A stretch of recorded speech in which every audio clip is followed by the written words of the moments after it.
আপনার যদি 100% জমি থাকে 10% দিয়ে দেন, 20% দিয়ে দেন, 50% ওয়াকফ করে দেন। এটা আপনার কিয়ামতের জন্য, কিয়ামতের মাঠ পর্যন্ত জারিয়া হয়ে থাকবে ইনশাআল্লাহ। এটা তো আমার দায়িত্ব না, এটা আপনারও দায়িত্ব। আপনার যদি ব্যালেন্স থাকে আপনি এখানে কন্ট্রিবিউট করেন, বিল্ডিং নির্মাণ আপনি করেন। আমার কাছে বলেন ভাই আপনি কি দিতে পারবেন, আমি আপনাকে পুরো সিলেবাস করে দিতে পারবো ইনশাআল্লাহ, একদম প্লে থেকে নিয়ে মাস্টার্স পর্যন্ত। আমি কিন্তু এমনি কথাগুলো বলি নাই। আমাকে যদি গভর্নমেন্ট এখনো ডাকে কল করে উপরের লেভেল থেকে, আমি বলছি 5 বছর সময় নিব, খালি জাস্ট 5 বছর সময় নিব ইনশাআল্লাহ। আমাকে 100 জনের প্যানেল দিয়ে দেন, পুরো শিক্ষা সিস্টেম চেঞ্জ করে দেওয়া যাবে ইনশাআল্লাহ। আল্লাহ পাক আমাদেরকে বুদ্ধি প্রতিবন্ধী হিসেবে তৈরি করেন নাই। যারা আছে এদের মাথায় কি আছে, এরা কি পাস করে আসছে এটা আমরা খুব ভালো করে জানি, আমরা খুব ভালো করে জানি। কিন্তু আমরা অন্যকে আন্ডারএস্টিমেট করতে যাচ্ছি না, আমাদের নিজেদের উপর কনফিডেন্স আছে আমাদের। এটাকে চেঞ্জ করা খুবই সম্ভব, very much possible.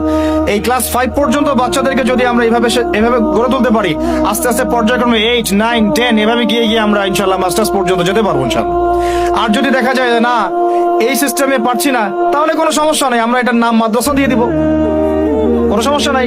Taha Jinnurain Islamic স্কুলের দরকার নাই, আমার তহা জিন্নুরাইন ইসলামিক মাদ্রাসা থাকলেও চলবে। স্কুলই হতে হবে শেষে, নট নেসেসারি। আমার দরকার সিলেবাসটা কি, আমি পড়াচ্ছি কি, আমার এনভায়রনমেন্ট কি, আমার বাচ্চারা খেলতেছে কিনা, ভালো খাচ্ছে কিনা, ওদের পরিবেশ কেমন, এটা মূল কথা, আমার টাইটেলটা মূল কথা না। আর এই প্রজেক্টটা আমরা চাই সারা বাংলাদেশের 64টা জেলায় একটা করে বড় বড় ইউনিভার্সিটি হোক এবং 68,000 গ্রাম বাংলায় একটা করে মক্তব্য। তাহলে দেখবেন আগামী 20 বছরে আমি ইনশাআল্লাহ আপনাদেরকে একটা প্রজন্ম করে দিতে পারবো ইনশাআল্লাহ। তবে এই দায়িত্বটা কিন্তু আমার একার না, আমি আপনাদেরকে উদাত্ত আহ্বান খোলামেলা বলতেছি, আপনাদেরকে আগে আসতে হবে।